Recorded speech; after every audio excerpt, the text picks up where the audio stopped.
你身边有朋友是卖股票，然后凑到钱买房子的吗？你觉得这样子做好吗？嗨，我是买房阿元订阅买房阿元。我现在祝你老了有房也有钱。我们在上一支影片聊了申请新青安房贷的时候可以拿去出租吗？如果你还没看的话，可以看一下。那今天我想跟你讨论卖股票来凑头期款好吗？这是一个观众来问我的新闻你看。这新闻的标题叫为了买房出清鸿海股票狂赚129万，乡民全摇头留着更爽好，就这个乡民蛮厉害的一开始炒短线发现胜率只有60%，然后最后还是赔钱，那后面就改策略变成说零股利为生，然后摆了将近1年以后获利42%，赚了129万的时候出清鸿海的股票来买房子这个就来问我说为什么大家好像买股票赚钱的都还是跑来买房子我跟你说这很正常，因为买股票怎样你会怕买房子你不会怕股票的投资就真的是有一个风吹草动，不管是不是真的马上就会发生股价的波动了。所以在你出场以前，你可以说你赚42%，可是隔一天可能睡醒之后就变成35%。当然这个是很极端的案例啦，不过你自己看过去1年发生了多少次这种极端的案例，好像这个逐渐变成常态了。像那个什么以色列不是突然就打起来嘛，对啊然后那个美股就反应然后那时候我们台湾还在睡觉周一开盘就有问题虽然现在又被拉回来了好，那这种事情在房市就不会这么剧烈去反应很少有一个房子就什么1天之内突然掉10%，地震这种天灾不算所以你要知道为什么他要卖股票买房子那我们回到这个网友新闻的网友，你说他为什么不继续持股，而是卖股票买房子？我跟你说就因为他会怕，对不对？落袋为安呢他怕他的获利又守不住，所以早早出场。不然如果那么好赚你叫他再摆个1年，又是42%，他的获利会直接滚到300多万，这是多香啊！多放1年的话，可以多赚171万。只是你有把握这个鸿海股票表现那么好吗？那如果这么有把握，你干嘛不去做那你跟我说没有，这只是因为刚好今天要买房子，所以要忍痛少去赚那个171万先买，不要骗。这晚1年就多一件头期款的事情，这谁不做他就是怕了，我跟你说但我先说我觉得这样很好就落袋为安嘛。而且买了房子以后就开始享受这个资产膨胀时间的复利就巴菲特跟股票好像异曲同工。不管你今天是买来自住还是自产，这都一样，反正就是上车了至少大环境的房价在往上涨你有在车上这样最后跟你分享，股市的终点就是房市股市的终点就是房市。我说的是我讲八卦的时候再来补充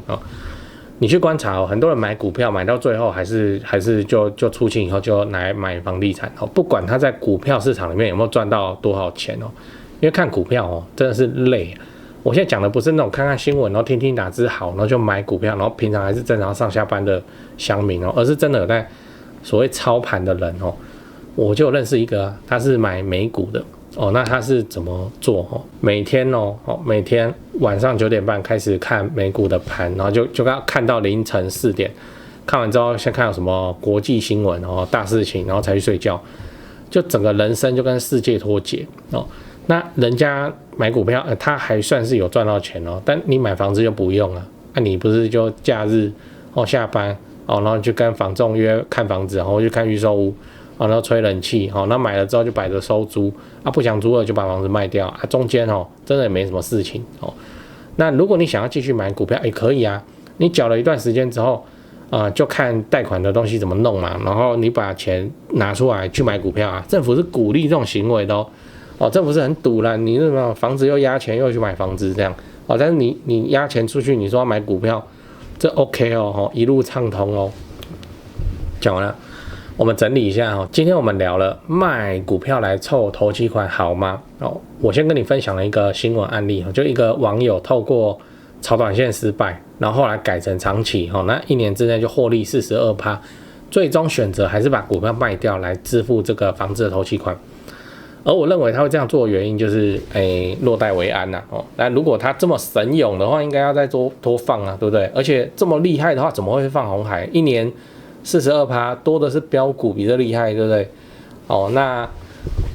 可是我觉得这个做法很好哦，因为就买房子哈，那即使他买了房子之后，再去各种什么转贷、增贷、有没理财型房贷等等，然后把钱拿来回去买股票，然后赔了也没关系嘛，因为他就慢慢还那个房贷贷款，然后还是有房子哦。你不觉得这个相当的稳健，相当的理想吗？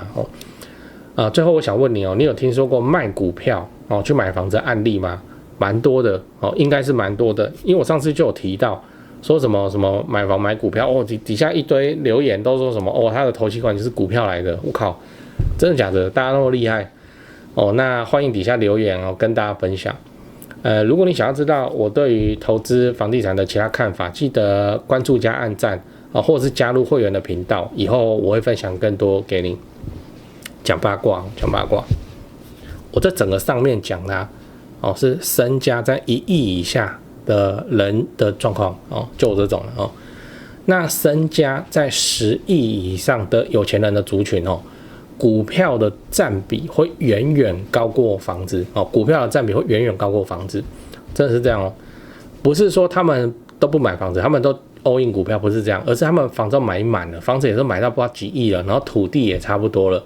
所以接下来一个大钱的最佳去处就只能够是股票那边然后再用股票去发动很多有的没的套利的操作举个例子比方说那个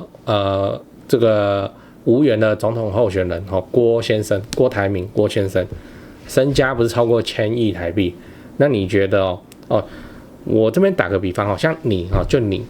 你的那个资产里头，房地产占比多少？应该是大宗，应该是大头，可能占到你全部资产的6成、7成、8成，对不对？那你觉得郭台铭会这样吗？他超过1000亿台币的身家，一样是8成身家在房地产吗？所以他的房地产持有800亿是这样吗？不会不会，房地产持有说不定10%不到。为什么？因为身价的计算就是公司的估值嘛跟那个持股的比例，所以我们台湾的新兴有钱人族群就新爬起来的有钱人的族群，这些也没多年轻大概就40、50、50、60在台湾大概就是电子业的老板跟副总们那他们的股票价值一定会高过他房地产的价值这是非常非常正常的事情，不是说他们嫌弃房子然后热爱股票怎样而是你看他为什么今天那么有钱，就他公司毛起来成长嘛。所以他怎样？他占大股，这个股票估值的部位就一直往上爬嘛。所以他房子买的再多都比不过这个公司的估值就这样子而已你路上抓到一个身家5000万的人那大部分就是房子来组成这个5000万。像比方说很多台北市市民他最大资产就他那间台北市的老公寓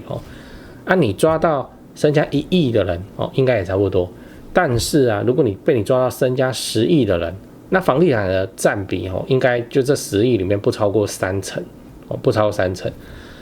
除了继承以外就有办法这样子白手起家干到10亿的人，他一定很懂懂什么？懂钱生钱的效率钱生钱的效率就金钱对我们来说，它是一趟国外旅行这个下个月要缴的房贷然后就对他们来说钱是工具有做生意的朋友应该很清楚我在说什么，就它是工具。对这个钱这种工具拿去放房地产，对有办法凭空白手起家干到10亿的人，这么了解金钱运作的人，一定觉得房地产慢。我跟你讲真的是这样，防御型让自己的儿子女儿不会怕，享受人生，他买好就好了。所以他剩下应该大部分都会是股票的资产应该是这样。那像我们这种寻常老百姓屁民身家都在1亿以下的，我是认为啦房子还是最理想的资产基础建设资产基础建设。我也不觉得我往后会有多厉害身价搞到什么好几百亿之类的那人要有自知之明嘛，我就觉得我不是嘛那我就是乖乖的先用房地产把资产膨胀到我能够保护住我自己人生的晚年之后再说跟家人就这样那光是实现这一点那像我们这种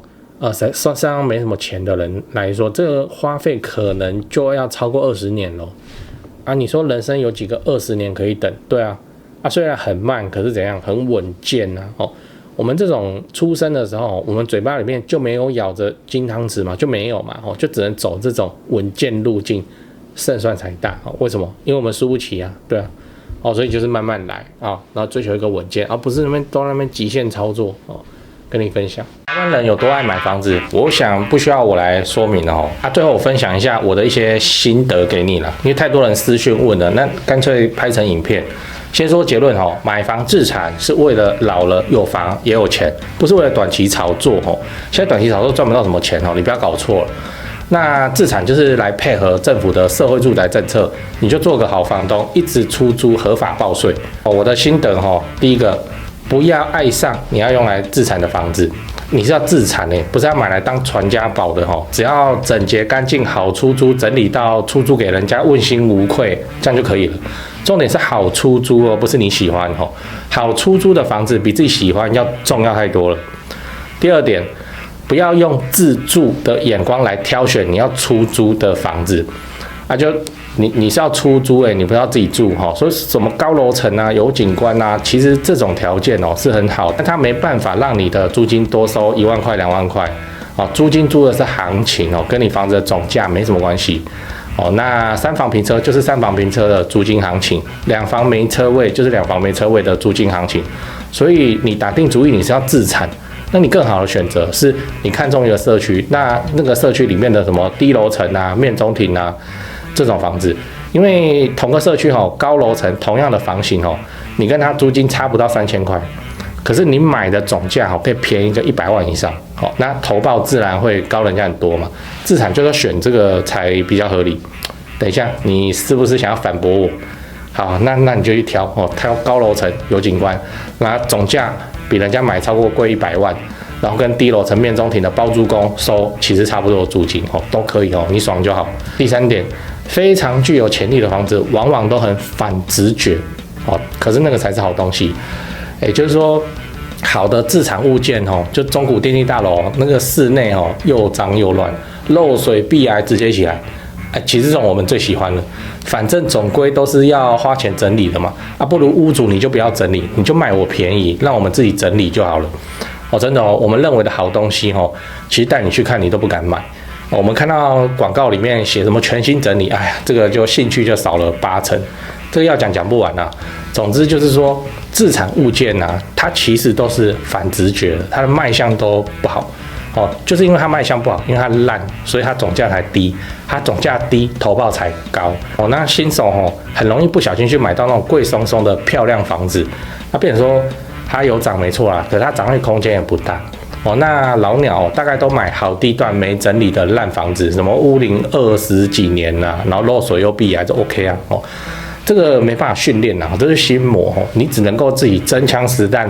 去练习几次你就会懂了，就跟我当初一样那像我们现在看到屋况不够烂，我会觉得很可惜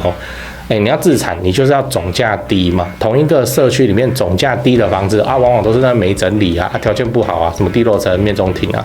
那自住客门一打开，他乱糟糟的，他就摇摇头不喜欢。可是自产客杀杀价就买下来，再花几十万整理，整理到 IKEA 风该换的都换，都整理到问心无愧，然后长期出租，其实它投报率更好这个就是我说适合自产的房子它乍看之下它都很反直觉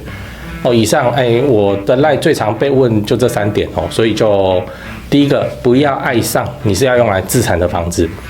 第二个，不要用自住的眼光来挑房子第三个，适合自产的房子它都很反直觉最后我看好高雄你看我影片那么久你也知道高雄超棒，高雄不止台积电。未来的影片我也会陆陆续续介绍各项重大建设。自产高雄就找台湾房屋美术之星店，因为我跟店长配合超久了那非常的尽心负责。那他们也有长期合作的装潢、整理、出租反正自产高雄我就推荐台湾房屋美术之星店。现在就加他们的 LINE 买房阿元观众专用 LINE 小老鼠 go go go go go 小老鼠5个 go 请助理立刻丢几个适合自产的房子给你看。